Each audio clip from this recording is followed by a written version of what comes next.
We've all needed to pee so bad we thought our bladder would burst. But did you know just how catastrophic the consequences would be if you weren't able to make it to the bathroom on time?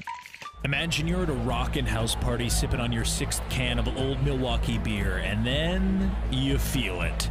The mounting pressure right below your stomach. Yeah, that's your bladder all right, and it's letting you know it's time to go. You rush to the bathroom, desperate to relieve yourself, only to discover about 20 people are in line. Looks like it's gonna be a while. So while you're waiting, why don't you take a look at exactly what's actually going on inside your body. As you wait for the bathroom, you are exercising your bladder muscles, specifically your external sphincter, to make sure you don't inadvertently pee yourself, which is something we like to call bladder control. Now, humans have a complicated relationship with bladder control, to say the least. When we're born, we don't really have any. And as a baby, the only thing you love more than peeing on yourself is probably pooping on yourself. But as you grow older, your bladder control, hopefully, develops. This means you're able to tell your brain, hey, why don't we wait until we're in the bathroom to get this pee party started? Fortunately, the human bladder can hold up to 2 cups of urine, and your bladder only starts sending your brain signals to pee when it's at 50% capacity, giving you some runway to work with when assessing your peeing options.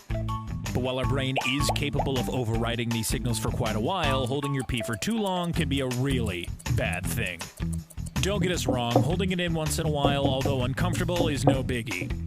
However, repeatedly holding your pee for a long time can have debilitating effects on your body. Doing so stretches out your bladder and weakens your external sphincter, which can lead to the development of serious conditions like loss of bladder control and urinary retention, which means no matter how many times you go number 1, you're never quite able to fully empty yourself, which means you feel like you need to pee all the time. And general uncomfortability isn't the only downside to this. Urine itself is a waste product. It's created by your kidneys, which use the excess water in your body to filter out toxins and other nasty byproducts from your system.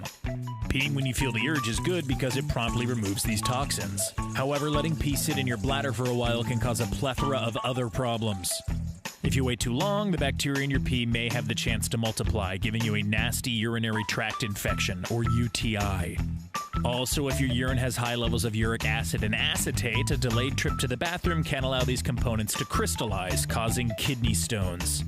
And if you or someone you know has ever had to pee out a kidney stone before, you'll know that's something you want to avoid at all costs. If you ignore our warnings and go a really, really long time without peeing, things can get pretty rough.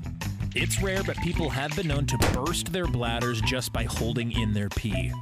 Take the case of Tycho Brahe, a Danish astronomer with a golden nose. He lost his real one in a duel. Brahe passed away simply because he was too polite to leave a banquet to go and pee. It was only when he returned home later that night that he discovered he wasn't able to go at all. Descending into a delirium, Brahe passed away painfully after his bladder finally burst. Now, it's worth noting that Brahe's situation is fairly uncommon. For starters, table manners are a lot more lax these days, so you don't have to feel too guilty about excusing yourself to go to the bathroom. But secondly, Brahe may have had a bladder issue to begin with. Most people in a situation would have peed themselves long before their bladders exploded.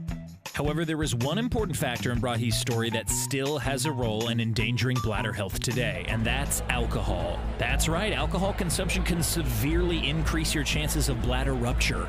Drinking causes your body to produce more urine and also dulls your ability to sense how full your bladder is, as the alcohol overrides communication between your bladder and brain. Excessive alcohol consumption can even override the signal that makes you automatically pee when your bladder is overflowing, which is inevitably going to result in a burst bladder.